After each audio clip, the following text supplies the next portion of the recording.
अस्सलाम वालेकुम, मेरा नाम अनमोल शेख है। आज मैं आपके साथ शेयर करूंगी कि हम लोग किस तरह घर में रह सकते हैं और कोरोना वायरस से बच सकते हैं, कोविड-19।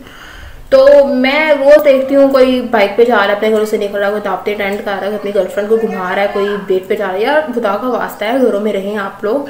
प्लीज़ इस तरह के काम छोड़ दें। वक्त लॉकडाउन चल रहा है, आप लोग इसका लिहाज करें। आप लोग अपने साथ संजीदा ना, लेकिन दूसरों के साथ हो, क्योंकि एपिडेमिक डिसीज़ है, एक बंदे से दूसरे बंदे तक आसानी मुंतकिल हो जाती है ये। तो आप लोग प्लीज़ घरों में रहें, खुदा का वास्ता घरों में रहें, सेफ एंड साउंड, और अपना भी फ़ायदा करें, दूसरों का भी फ़ायदा करें, और सबसे बड़ी चीज़ अपनी हुकूमत के साथ कोऑपरेट करें। इतने डेवलप जो कंट्री है उन्होंने काबू इसीलिए पाया है कोरोना पे, क्योंकि उनकी कौम ने 80% रोल प्ले किया है हुकूमत के साथ कोऑपरेट करके, घरों में रह के।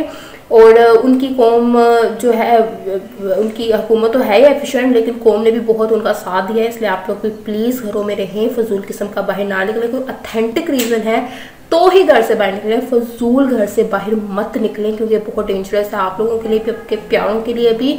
और आप वैसे भी लॉकडाउन चल रहा है, आप लोग घर में सेफ रहें। तो आपका इसके बारे में क्या ख्याल है, आप प्लीज़ कमेंट करें। Thanks for watching.